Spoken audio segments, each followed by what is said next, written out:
Welcome back, everyone. It's time for our next panel discussion. From one discussion to another, from one set of riveting insights to another, it brings us now towards the exponential CIO, new role, new mandate, new leadership. Well, that's the theme of our next panel discussion, and it's time for me to bring on board our next set of leaders to come together and actually discuss as to what's in store with regard to the new normal and how everybody's managed to pivot, either as individuals or, for that matter, as enterprises. Now, spearheading the panel discussion, we have with us Arpita Das, AVP IT and CIO, Valvoline Cummins Private Limited, who comes with more than 25 years of experience in the field of consulting and advisory, information technology, and has also worked with some of the renowned consulting IT organizations. Joining Arpita in this particular panel discussion, we also have with us Mr. Pavithran Ayyala, Chief Information and Digital Officer, Vice President IT, Neuland Laboratories Limited. In fact, he's a digital transformational leader and an enterprise architect with strong IT and OT experience. We also have with us Mr. Mudit Agarwal, CIO and Vice President IT, Uflex Limited. In fact, he's a business savvy technology professional with a career reflecting strong leadership and strategic capabilities. We're also joined by Mr. Manuj Desai, Global CIO, STL. In fact, he's a senior executive leader who's armed with more than 20 years of experience, including general management of mid to large size organizations. We also have the presence of Mr. Rajesh Panchal, Head IT, INOX Air Products Private Limited, who comes with an experience of around more than 28 years, of which more than 22 have been in focus on organizational growth, with IT as a backbone for growth, strategic level executive, having successfully formulated and implemented business solutions and turnaround strategies in IT across the globe. That also brings me to our final panelist. We also have with us Shobhana Lele, CIO, the Bombay Dyeing and Manufacturing Company Limited. In fact, she comes with an experience of more than 20 years in IT strategy, team management, stakeholder management, vendor management, global service delivery, and infrastructure management. So on that note, it's time for a new panel discussion or a new set of insights as we talk about the new role, new mandate, and new leadership. Let's hear it from our leaders, and the session will commence in the next few seconds. Stay with us. We'll get the session started right here, right now.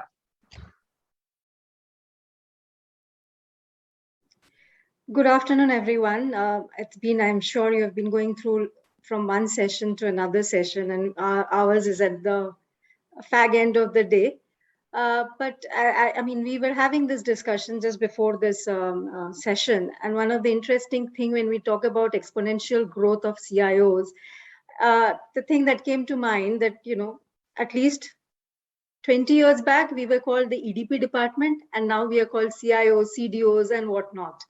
So it has really been a huge transformation as leaders for us to be, from an EDP to a CIO's role. And then if you really look at it, I mean, we have come from an IT operator to a business strategist role.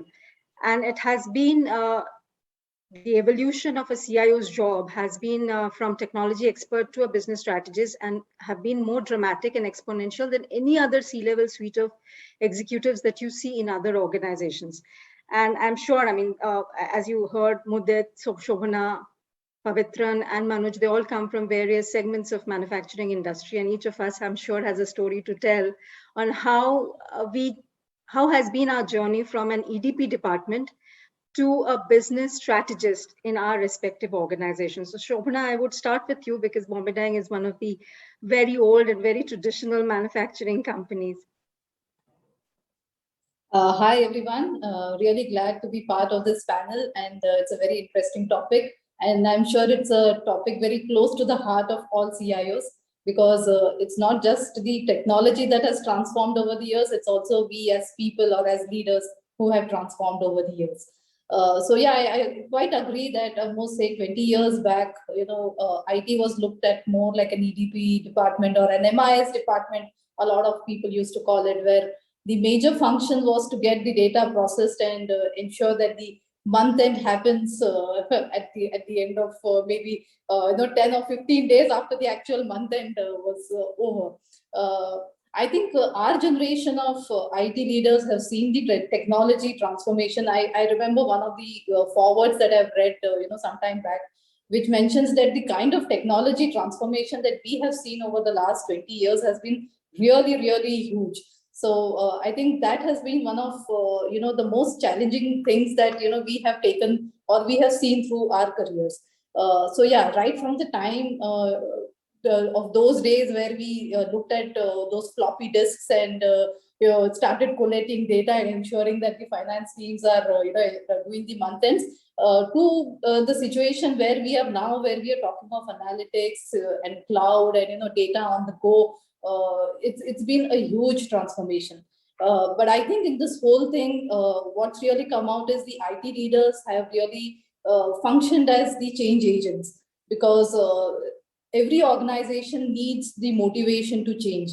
And I think that motivation or that transformation is brought in by the IT department, and of course supported by the senior and the top management executives. So I do see the transformation where earlier a lot of things were initiated by IT and then consumed by the business. Today a lot of the business teams come to us saying that they need something to be done, or they are eager to get few of the tasks automated, which was a few years back maybe we were the ones who were going behind the business teams to get things automated. But today it's not just the business teams, it's also possibly a topic of discussion in a lot of the board meetings or even senior level strategy meetings, where percentage of automations, or what can be done in terms of more using more rigidity, more productivity tools, etc. Right, these are the things that I have seen the journey from a use case perspective. I remember a very recent, or maybe a few years back, where we actually connected a last mile connectivity in rural India. A lot of the rural India centers were brought into the fold of IT, where connectivity itself is first of all a big challenge, but getting them all connected and bringing them online, while also providing them technical training, not just to use computers, but to also use them with the applications that were provided with it. I think that's the level of transformation that I have seen over the last 20 years. Yeah, Arpita. Thank you, Shobhana.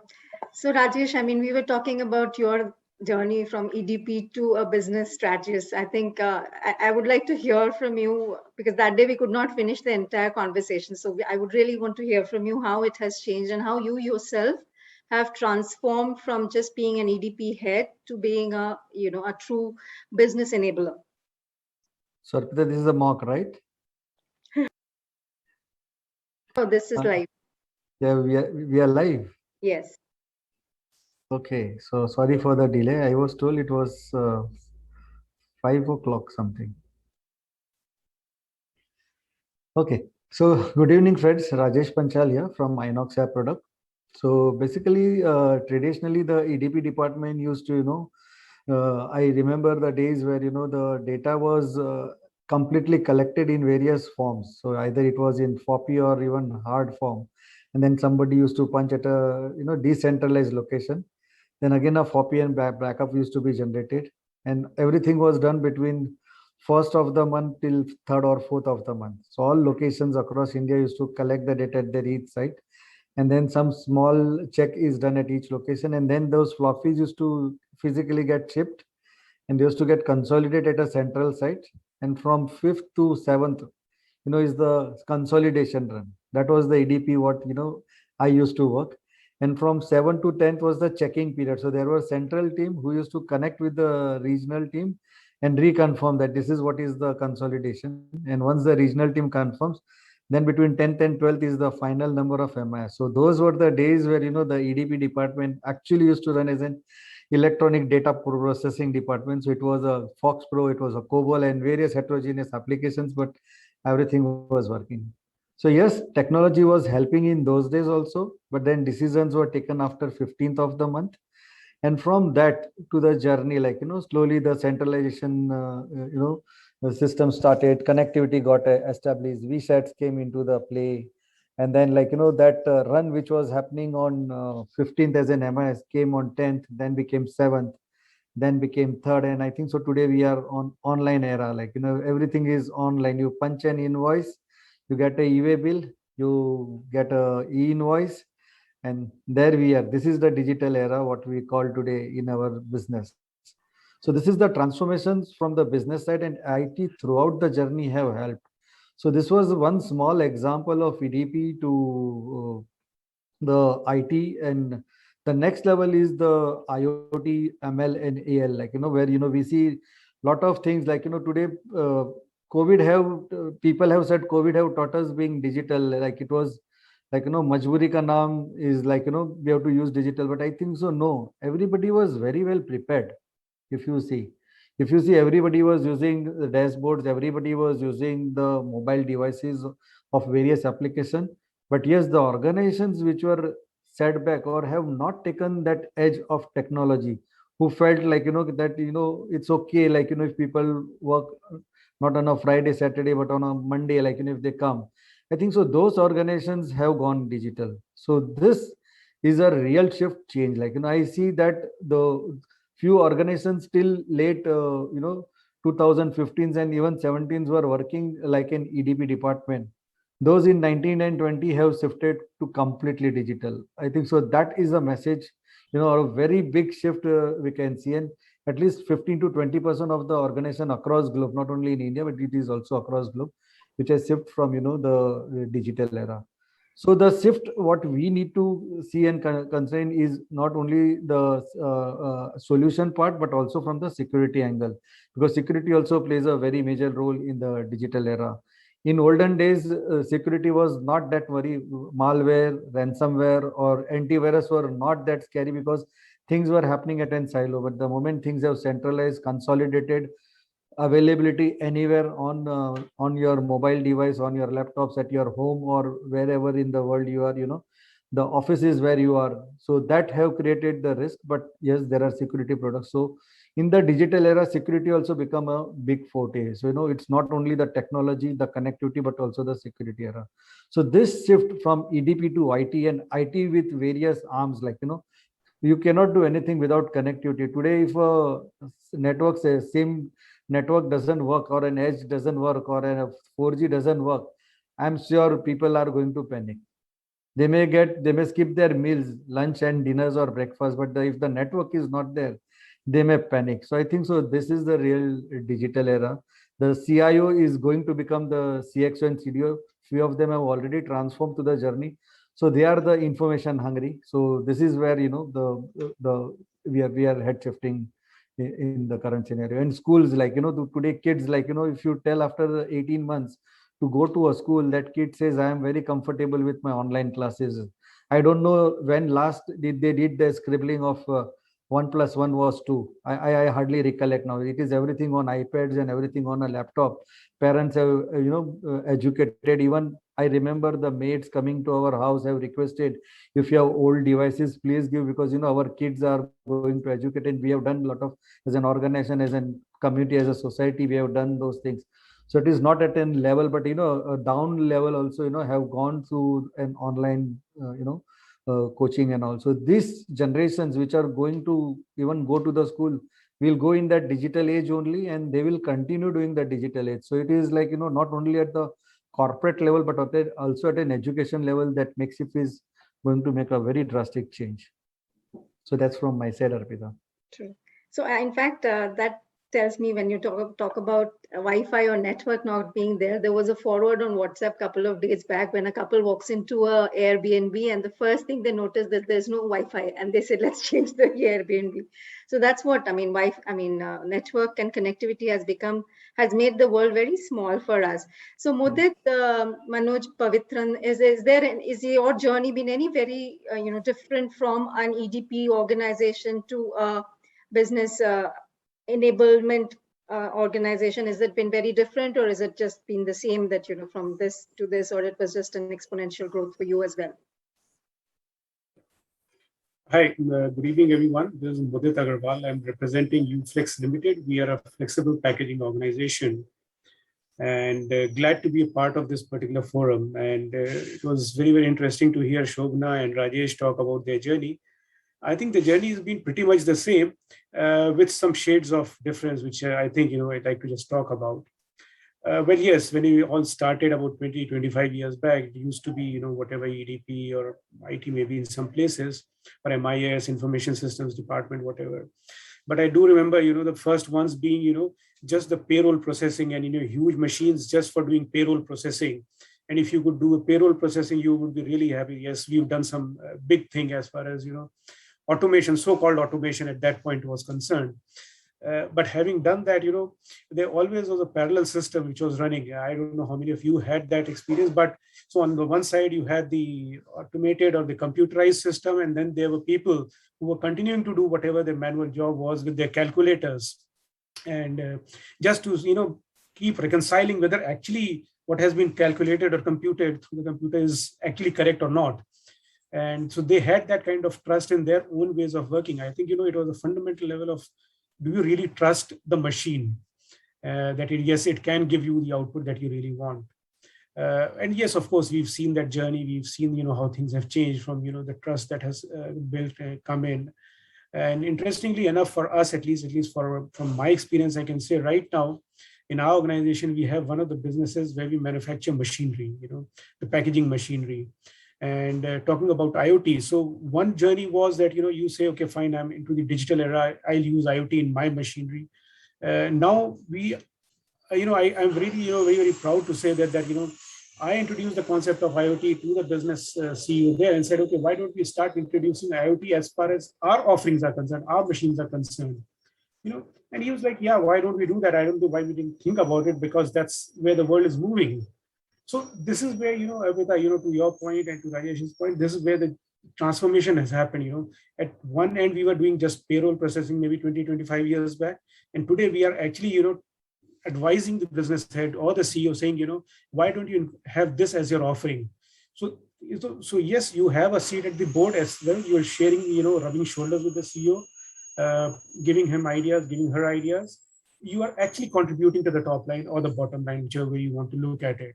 So I think that's the transformation. So from a cost center, so to say, or to maybe, a profit center, I think that's really the journey from a CIO's perspective or a IT head's perspective, whichever way you want to call it. Yeah. Otherwise, yes, I think, we've talked about it. Thanks. Yeah. Pavithran, do you want to go next?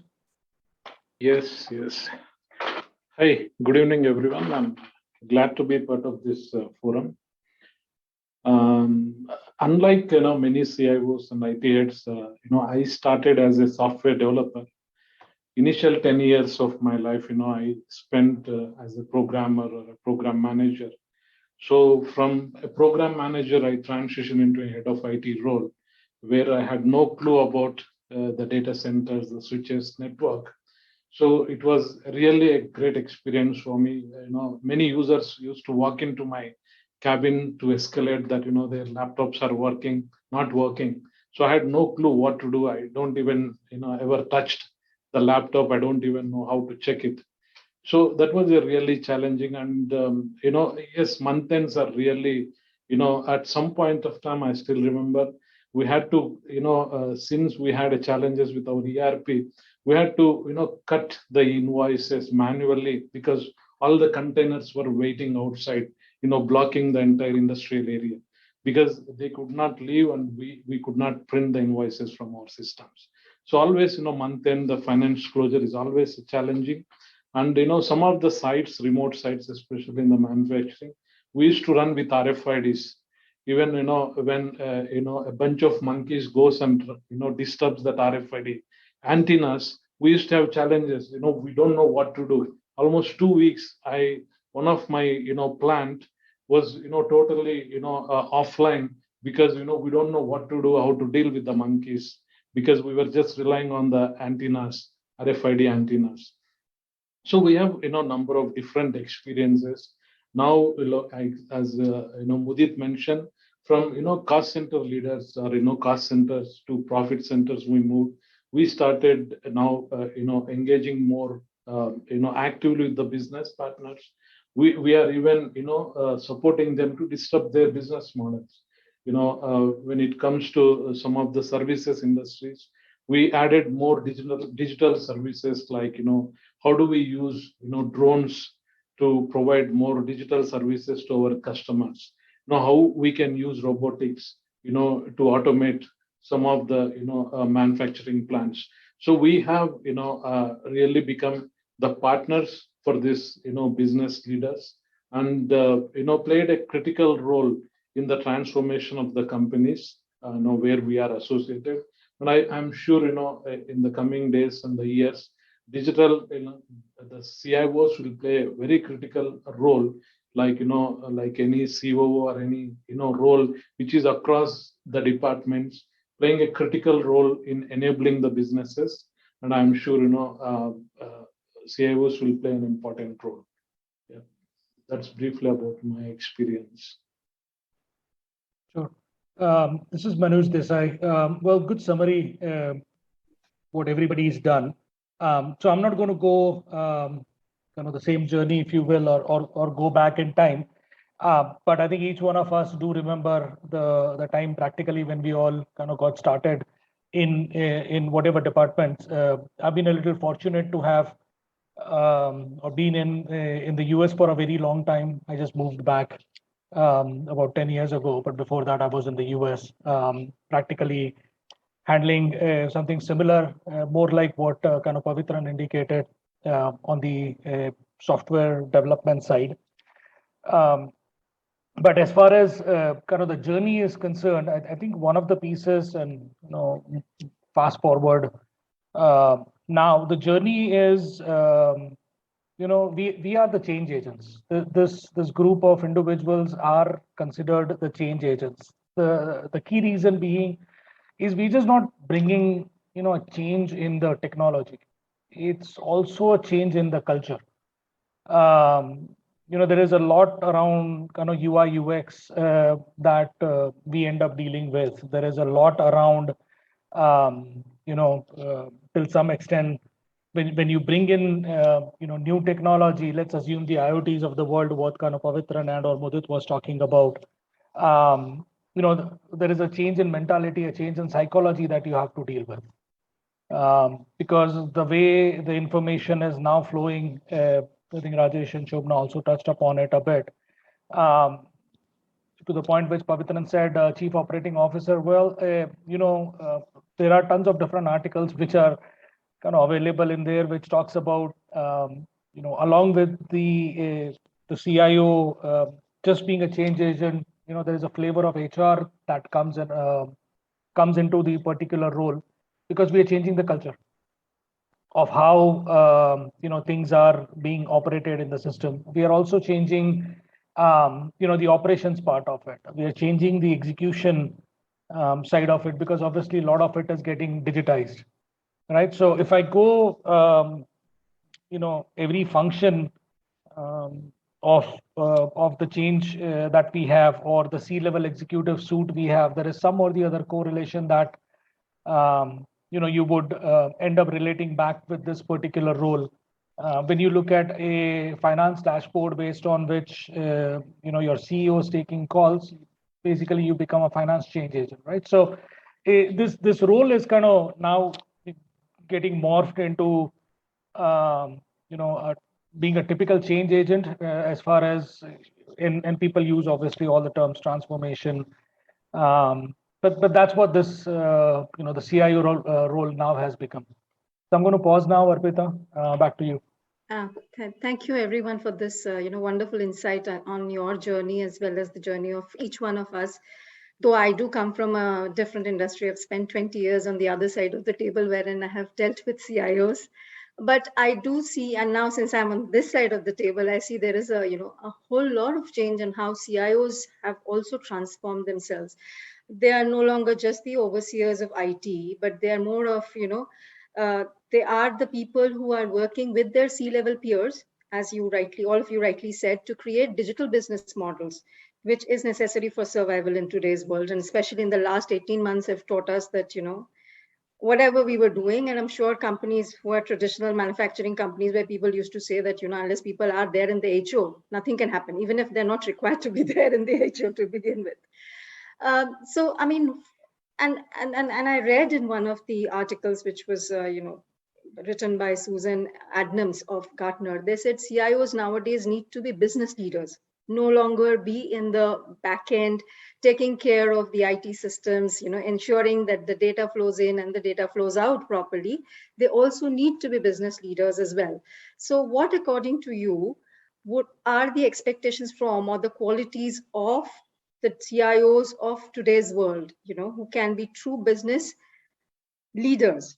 So, Mudit, you want to take this? Sure. Thanks, Arpita. Thanks for the question. Very interesting one, Arpita, actually, and I can cite it from even my current stint, the experiences from the current stint.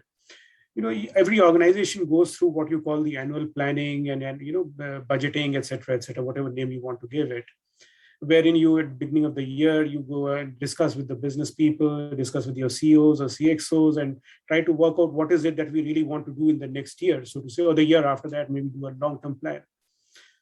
And interestingly enough, one way to look at it is that, yes, I want business to tell me what I should be doing in the next years. Accordingly, I'll align my IT for that, and I align my projects for that or initiatives accordingly. I get to hear so many times from my CXOs, I really don't know. Why don't you tell us? I get to hear that.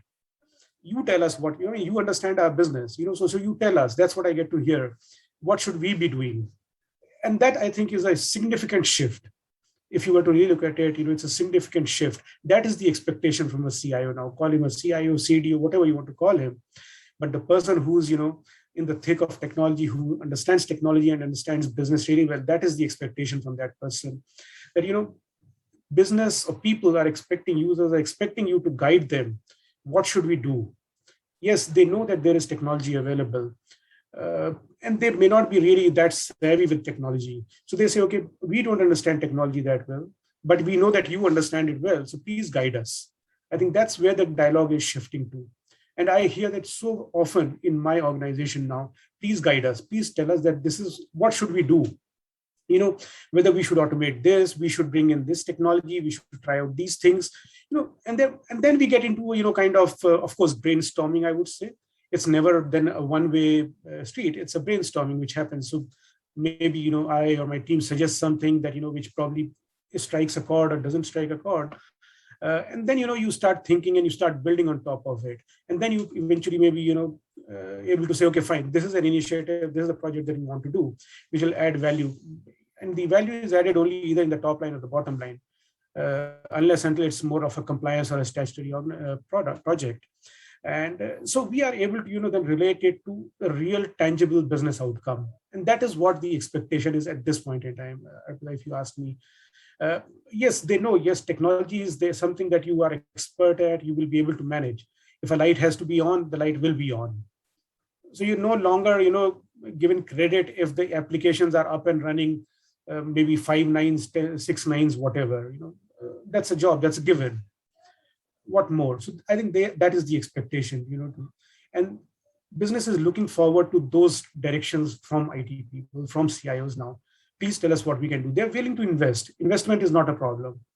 They just need ideas. They just need that consultation, and more of an internal consultation, I would say. Of course, external consultants are plenty, but internal consultation. Thank you.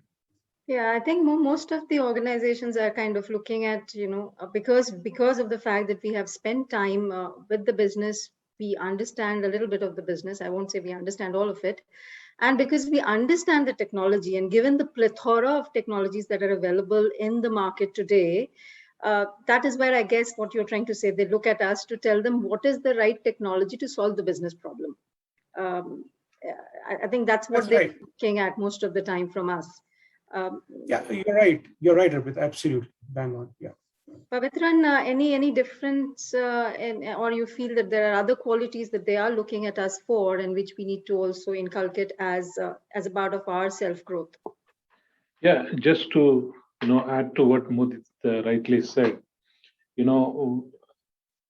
CIO was also playing a critical role in the cultural transformation by developing the talent. Because now organizations are driven by cross-functional teams. And when we are in a digital era, the digital literacy is very critical. So not just in IT department, we need to have people who understands digital systems or the technologies across the board.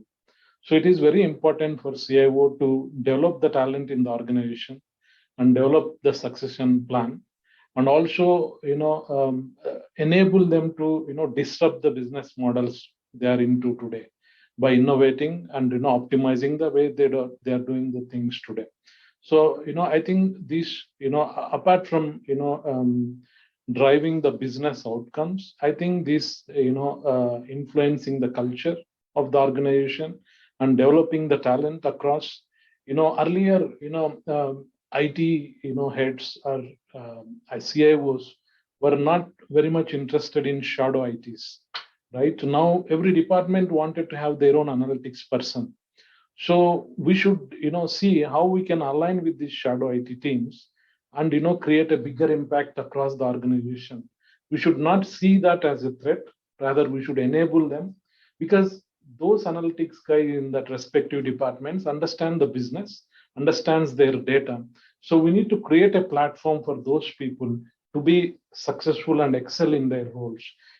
That's, one of the example for the talent development. So CIOs have to, like, as I think Manuj mentioned, we also get into the HR side of it and see, how we can, transform the organization. So we'll play a critical role in transforming the organization. I think we are doing and we'll continue to do this, apart from, influencing the business outcomes. This is my point of view, Arpita. Completely agree. I think for a successful CIO nowadays to drive those huge digital transformations, we need to have that very good personal skills to drive it across the multiple functions. I mean, as you rightly said, that we should not feel threatened by shadow IT. Actually look at it as an opportunity to ensure that they get the maximum benefit out of whatever platform we provide to them, right? At the end of the day, it is the business which is going to benefit, and not just a particular department which is going to benefit from the entire thing. Shobhana, your point of view on this? Yeah, I think very good points covered. What I would like to add is in terms of a judgment, because like you mentioned, there is a plethora of technologies that are available. I think the CIO's one expectation is, you pick up the right technology which will help the business, because there's always, a lot of viewpoints that come in today. A lot of people look at Google and, Google out a few things and say possibly A, B, C, D are, options which may work for the organization. But I think that's where the CIOs have to, be really responsible enough and also explain to the business why certain set of technologies are preferred, or why certain set of technologies may not be at that time, useful for the business. So that is one thing. And the other piece that I would like to mention is on the governance, risk and compliance. Because when you talk of, something like shadow IT, yeah, it's good to have people who have, that kind of technical skills and who are really able to contribute to IT. But in terms of governance and risk as well as compliance, I think that's where IT plays a fundamental role. The CIO, for that matter, has to take that responsibility, and I think that expectation is, growing more and more, as IT strategy becomes, talk of the even board or audit committee meetings, right? Where what kind of governances, data privacy, security, etc., are in place is one of the vital things that CIOs are expected to do. Yeah, sure. I mean, yeah, I completely agree. I mean, now because more of our IT is so much business aligned, and as Rajesh already said, that cybersecurity, data, DLP, and all things that are coming in, it is very much also important that we be very mindful of whatever platform we are providing and what is the level of authorizations they have to do on those platforms and how they use it. Manuj, I mean, since you brought this thing up earlier on, so what do you think? How do you think? What does the organizations expect from us nowadays, and what are the qualities that any CIO nowadays needs to have to perform those whatever is being asked from us?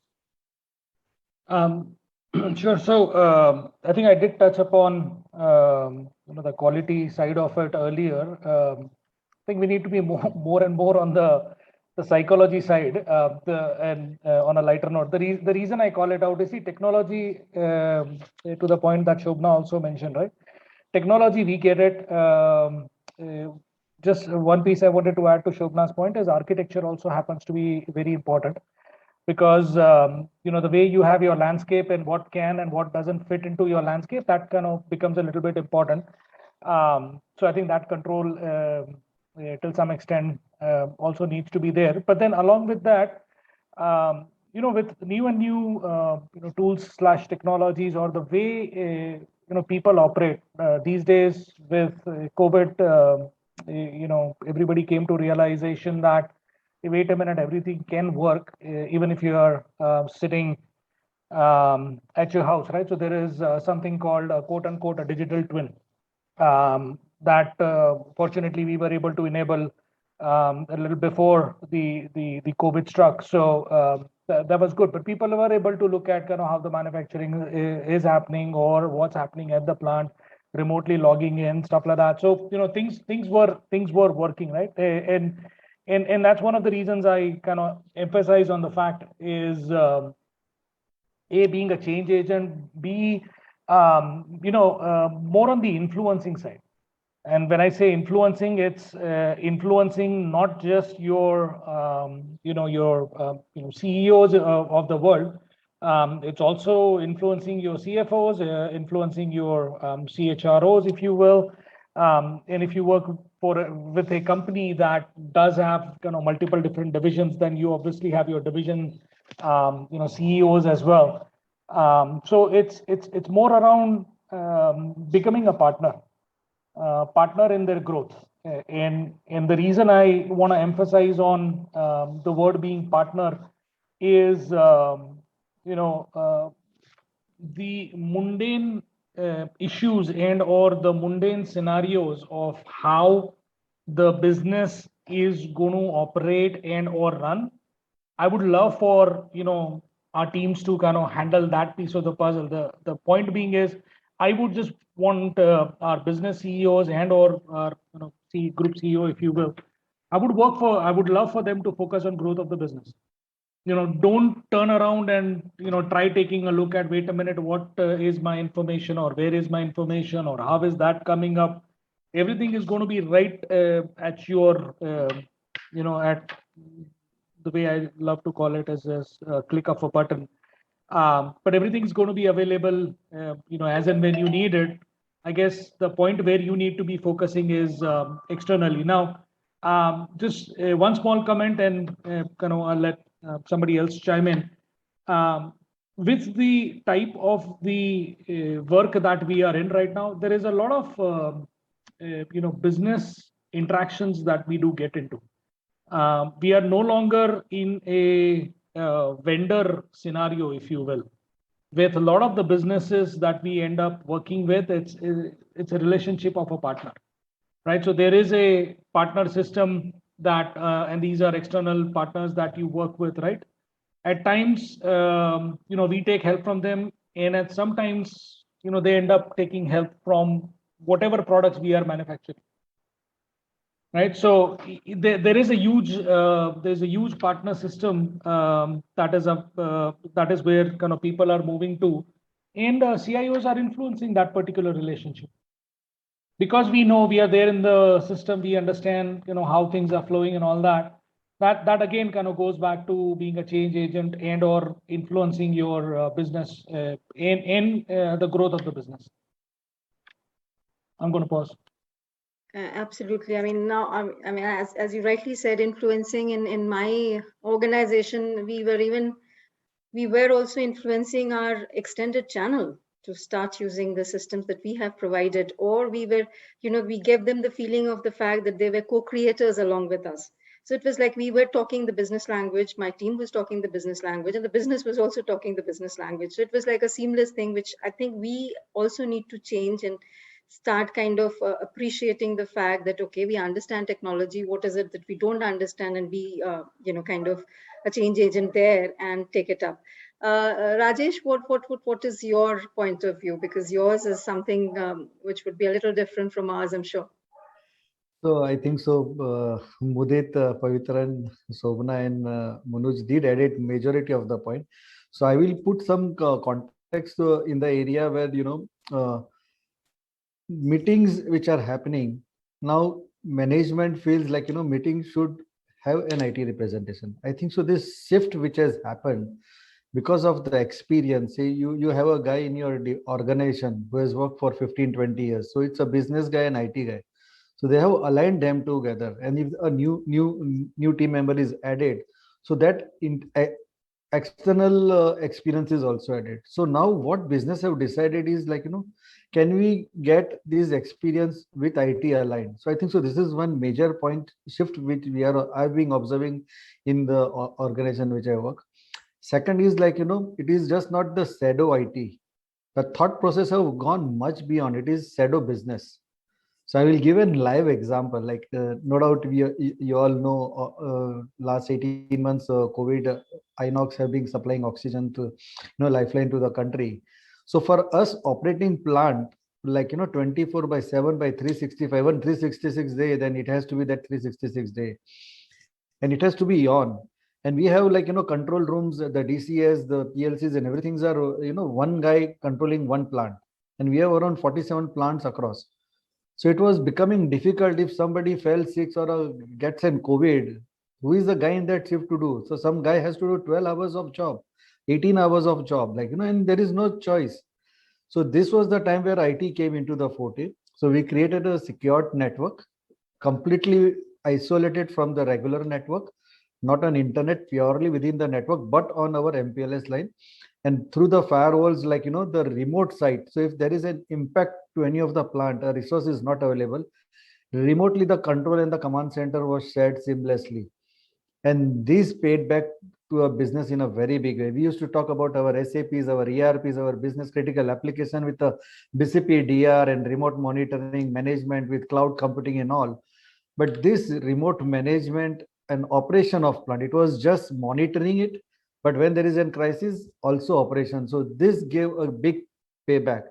And the operational head within 2-3 months decided like, we need to have a NOC center. So we started immediately, we invested in a NOC of around 4 people, like, specially recruited in a corporate office, monitoring 6 to 7 critical plants. And now in coming 1 year's time, we will be having around 30 to 35 plants, which will be remotely monitored at a central site.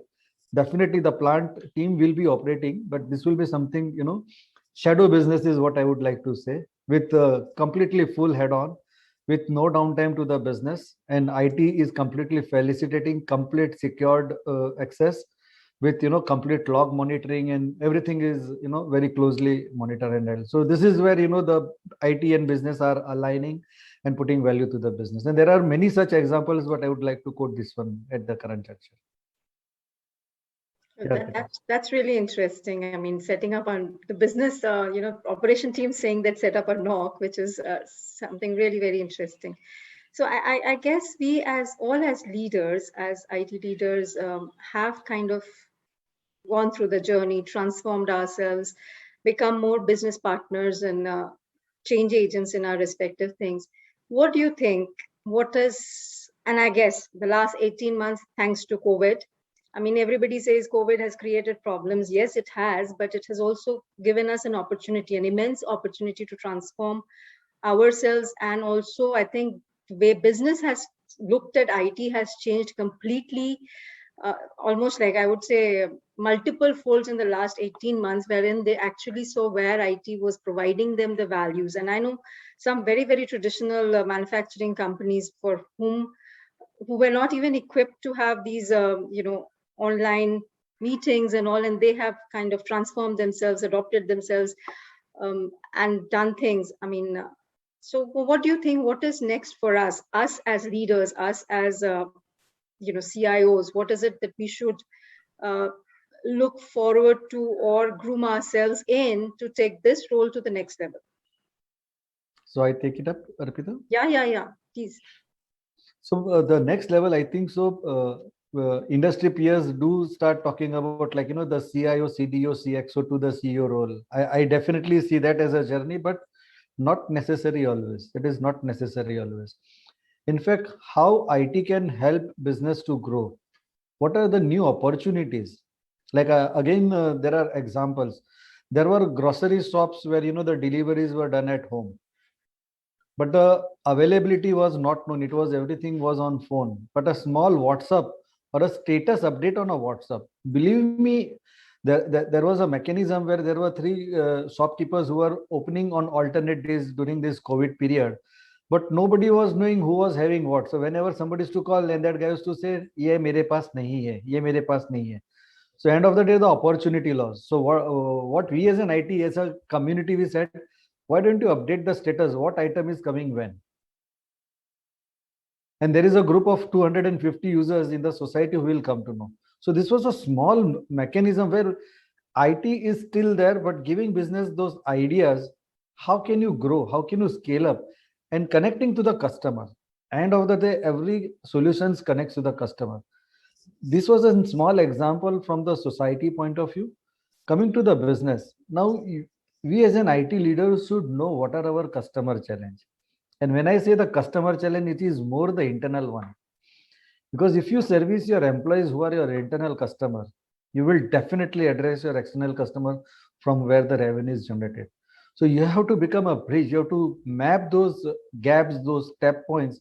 What as an internal customer you need to satisfy and what is that external customer needs. And if you map them, I'm sure that serviceability angle gets satisfied, the quality angle gets satisfied, the customer satisfaction ratios goes high. That gives lot of think tank knowledge to the strategic business team, rather than going into the operational and financial angle discussing those points.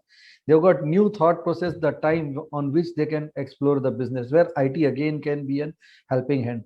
So this complete ecosystem is the next shift for the CIO. You call him as a CDO, CXO, or a CSO, or you call him as a CEO, you call whatever the name it is, but the technology edge has to be there.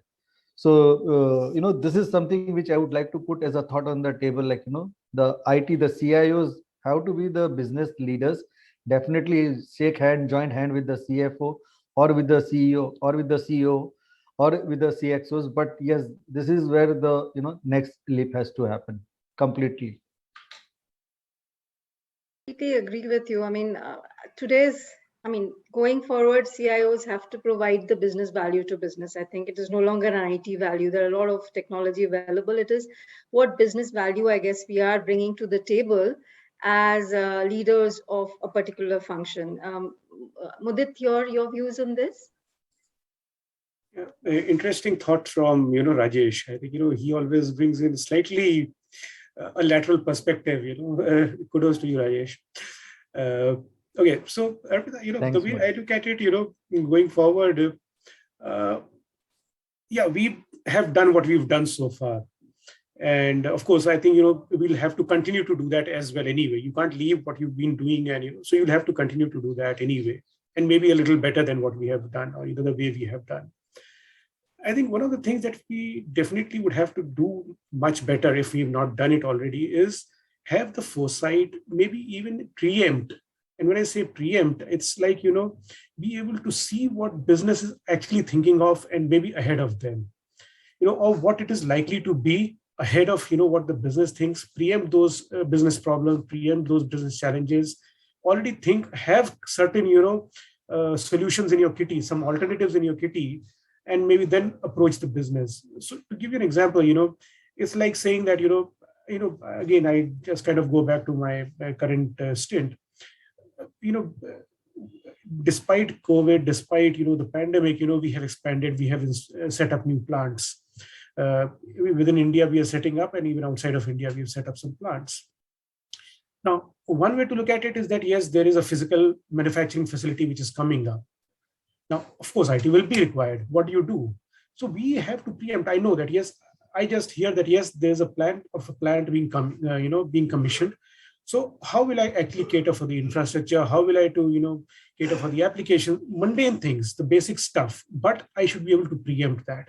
Similarly, now the machinery that is coming is more of an IP-enabled machinery, which were not there earlier. Earlier, it used to be analogs and, standard, very, very proprietary protocols. Now you have most of the machinery, most of the controllers are IP enabled. I'm just giving you an example, since people more stuff aside from manufacturing, they are all IP enabled.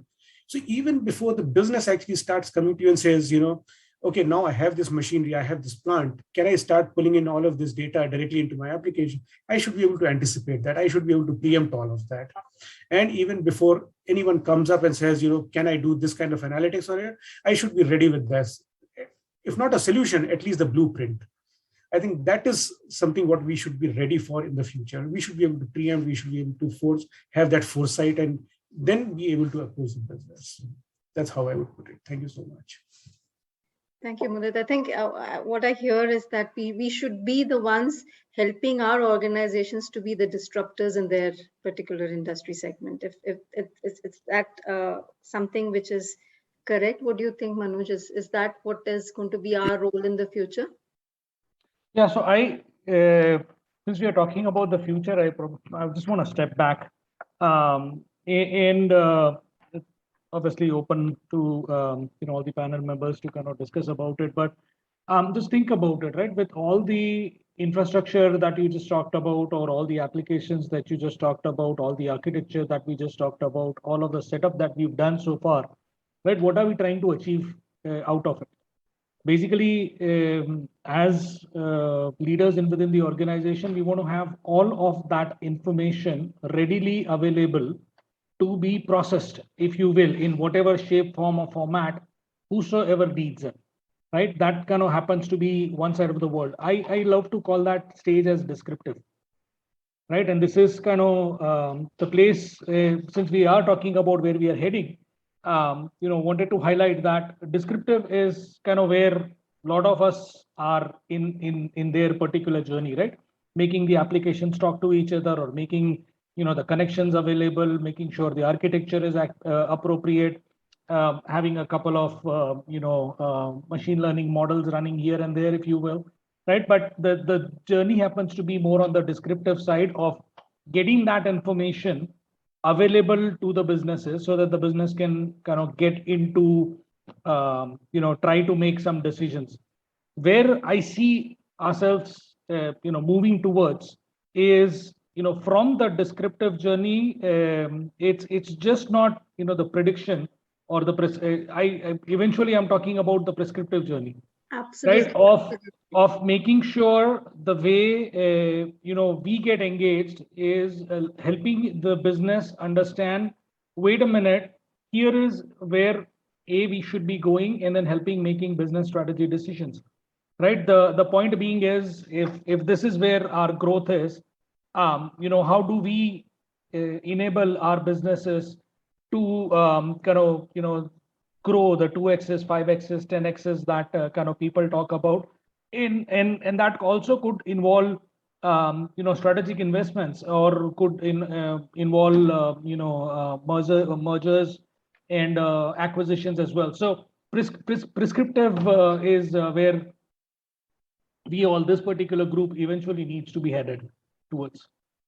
Yeah, I completely, absolutely agree to that, because that's what I keep on telling my board also, that predictive and all is fine. We have done it. What we are looking at is having a prescriptive sales, a prescriptive operations and all that, because the data has to now talk. We have enough data. We have collected all the data that is there.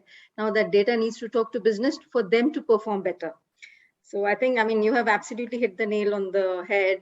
Pavithran, Shobhana, any feedback, or you feel no, there is something else that we need to do, or do you think this is what it is that we should be going towards? Arpita, I think we've covered most of the points. I think one point I want to make is, I think we should be more outward focused, and we should be even open to generate more revenues through digital models. Yeah. Back to you. Shobhana, Yeah, I think just one point is, earlier we used to look at, for the technology, we used to look at problems which are very complex. Today, it is no longer the case. Today, you can have, very simple problems also being resolved by technology and still giving you the productivity and, the business value that is really required. So, even most mundane of the tasks also can, look at getting gained, through technology. So that's one thing. And the last is a very good point on the prescriptive, that Manoj made. I think to enable the CIOs to really come or, be prescriptive, I think all of us as CIOs, it's just a thought, need to have a concept of a digital lab, somewhere we could experiment with things so that, you are able to prescribe to the business what's best for them. Yeah, that's the thought that I would like to give. Yeah, I mean, that's actually, we also have a lab like that. So what we were trying to do is kind of prescribe to our sales team where they need to sell more, what they're not selling where. And we were getting, because in the lubricant industry, the data is not a syndicated data. So there are sources from where they collect that data. So we kind of tried to do that so that they could do a prescriptive sales. So we have developed this kind of a lab, and I'm sure every organization is now investing in that kind of a thing to get that, flavor of a prescriptive thing. So, I mean, to sum it up, I think we're almost closer to time. So as all of us agreed that we have seen the journey, the organizations have transformed, and we as leaders have also transformed exponentially to take up that role from wherein we were just an IT leader taking care of hardware, software, network, to a leader who is actually advising the business, telling them that, hey, look, these are the areas wherein we can help in you guys doing something else. Or coming up with, I mean, at least in my organization, IT has come up with an idea which is going to kind of transform, which is going to be a fourth line of business for us. So that has what has been the journey for IT. And I think we have come from the back room to the center stage of business nowadays. We are no longer EDP or an MIS department who was just crunching data. We are now crunching the data and telling them that this is how you can improve the business.